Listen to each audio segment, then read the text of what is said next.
Is the police department dementia friendly? Listen to our Alls Around Town stories to learn more. Hello, Walt from the Walk to End Alzheimer's Committee with our second installment of the Alls Around Town series of discussions. I'm here today virtually with John Schlittler, who is the Chief of Police in Needham, Massachusetts. John, how has the COVID-19 pandemic changed the way you and your department are operating? Well, I think the biggest thing for us is that, in the past several years, we've tried to do so much in terms of community engagement and how we respond as police officers. It's not just the enforcement aspect, but as a community, we've tried to get out into the community with walk and talks in Needham, which are really bringing back the old-fashioned walking beat of the police officer. We have our officers out on foot in the certain business areas around the schools, the parks, senior center, and so forth. And the whole idea behind that is to encourage community engagement so that our community sees us in a different light than just being in a police car in an enforcement mode. So I think that's the biggest thing. I think that we've worked so hard on that. And obviously with the COVID, it's kind of put the brakes on that. We've had to practice social distancing. A lot of the businesses are closed. So we're hoping as we start to ease up in some of the limitations that the state orders put on us by the governor and our local board of health, that we'll start easing back into our community engagement as well. So we'll kind of parallel what they're doing to allow us to open up our communities, and we'll do the same to try and get back into them. Great. So what are you doing to compensate as you've lost most of the walk and talk now? Well, I think a lot of things that we're doing is we're still communicating with our collaborative partners in town, with our senior center, our mental health workers, our social workers, our schools. So we're trying to still be engaged in a virtual aspect, and then we're also working with social media to try and make up the slack, to see if we can still continue to bridge that connection as we go forward. It's difficult, but we're doing all we can to try and maintain our focus on our community. And we just have such a great relationship with so many different partners in town that provide so many different services to the members of our community, that we're still in touch. We're still on top of that, and we're still open for business. It's just in a different way. That's great. Thank you, John. Our constituents are especially affected by those sorts of changes, as people with Alzheimer's and dementia are known to wander off and need first responders to be able to recognize the different behaviors, from disobeying guidelines or being confused or lost. Many of the municipal departments, including the police department, have received training from the Alzheimer's Association on how the staff and employees can be dementia friendly.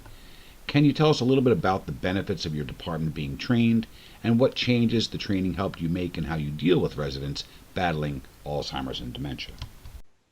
Sure, and this is a huge part of what we do now. And I think when I first came on as a police officer, it was really good guys versus the bad guys, and we really trained to keep ourselves safe, to enforce the law, and really dealing with bad guys. And I think now we've really taken on part of a social worker role. And so when we go through that, so we've done a lot of trainings, Alzheimer's, dementia, autism. So we do work on training our officers, and it's, we're training them to kind of see beyond the little picture, to expand their view and see, hey, this might be a person who's at risk because of whether it be Alzheimer's, dementia, autism, mental health, substance abuse as well. So it really changed the focus on how we respond. So we look for certain things. We look for some key triggers that might alert us to some type of issue that this person might be having. And then what we try and do is take a step back and try not to increase any anxiety in the people, and try and work through this problem, so that we don't have to really make it an uncomfortable, situation where the person feels uneasy and gets a little bit excited, and that changes everything for us. So if we can do it in a manner that We keep everybody calm, everybody safe.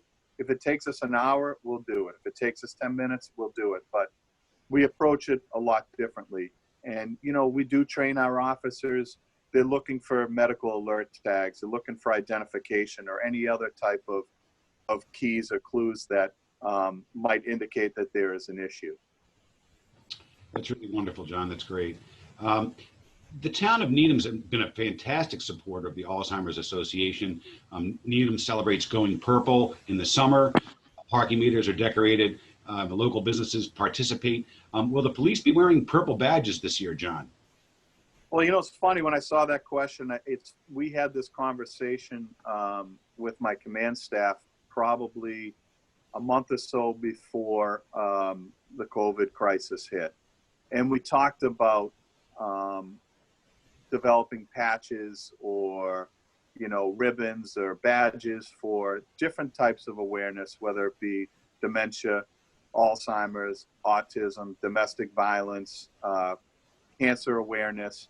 So that was on the table for discussion. And, I'm hopeful as we come out of this, we'll be able to sit down and get a plan together to try and do some of that stuff going forward. It's in discussion, and I think it's definitely beneficial. We can sell patches to raise money for awareness for whatever cause that we're going for, and I think it's something that you'll see in the near future from the Needham Police. Great. So, John, what would you say to other municipalities as they're considering becoming dementia friendly?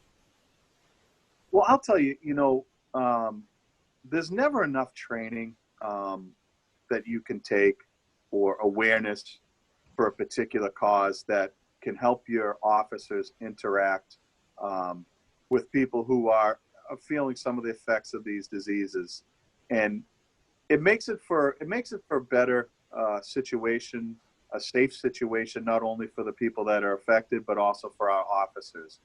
And anything that we can do to make some of these situations a little bit easier is just a step is a step forward in the right direction. And I couldn't encourage it more. And I will say, I think we're very lucky up here in the Northeast because the amount of training that we do receive as police officers as a whole, our officers are always at a higher level of education. A lot of our officers have advanced degrees and they're exposed to more. They have a better understanding of some of these conditions, and they're more sympathetic and more willing to take the time to interact in the right manner. So, I think up here, especially in the Northeast, we're in the right direction, and a lot of the departments around us are involved in that, are taking part in that, and I think it's such a great place to be in law enforcement up here because I think that people do care so much. That's great. Do you have any stories from officers, perhaps, outlining a great outcome that you might have seen using the learnings from the dementia-friendly training program? Yes. So we have a program. So we work quite a bit with our our social workers, our mental health. We have a community crisis intervention team, and so that deals with a lot of mental health, substance abuse, domestic violence. Our elderly who are at risk. So we have meetings with our collaborative partners and we discuss cases. So if we do see a case, we meet, we talk about it, we make sure that we get the people the services, or at least the families know of the services that are available to them. And we'll be the in-between to set those up for them. And I think we just, before the COVID, we just made an appointment. One of our officers is our community outreach officer. So his job on a weekly basis is to interact with our community, to follow up on people who are involved in domestic violence, substance abuse, mental health. It could be Alzheimer's, dementia, so that he's following up. So it's not, we don't just respond to the scene and when it's over, we walk away. We then send someone to follow up and they interact with the families and the people so that they have a friendly face, a known face, and they work to get them the services that they need. And I want to say probably a year ago, we had a party who had Alzheimer's who walked away around 9:30 at night, and it was really cold. So again, we have a book in Needham called Needham People at Risk. So we get all their information, areas they like to go to or have gone to in the past, photographs, biographical information. So when this party walked away, we had all that stuff ready to go, and we were able to put out a reverse 911 call to the town, and we notified our Metrolec response team, which is it's a consortium of local departments in Norfolk County and beyond. And so we have a search and rescue team, and we set up a mobile command post, and we worked with Newton, the Norfolk County Sheriffs, and we were able to get a message out really quick. And by that reverse 911, we got a call that indicated from a party that was driving up one of our streets near the highway that they believe they saw this party about a half an hour ago prior to making the call. So that was great for the fact that it gave us a direction where this party was heading, and it was heading into Newton. So we got in touch with Newton. We send our officers to the area, and we were able to find that party probably about 25 minutes to a half an hour later, huddled up in a lobby of a business, and it was cold. She was very cold, and we were able to get her medical services and her family with them reunited. But you know, we always talk about you know, you can't have the first meeting with your partners be at an incident. So we always have a great relationship with our local police departments, area departments, our social services, so that when a crisis does hit, we know each other. We're able to hit the ground running. And in this case, this is what happened. It really worked real smoothly with Metrolec. We came out, we got the right messaging out, and we were able to resolve that situation pretty quickly. It was a cold and dangerous night. So, and that goes just to the outreach that we all do to work together to come to a great solution. That's a really great story, John. Thank you very much. Thank you. Welcome. Well, this is great insight into the work of our first responders, and we appreciate your time, John, to help educate, advocate, and find a cure for Alzheimer's. Please register for the Walk to End Alzheimer's at alz.org/walk, and contact us if you would like your business, your company, or department to be dementia-friendly trained. Be well and stay safe. And thank you for your support.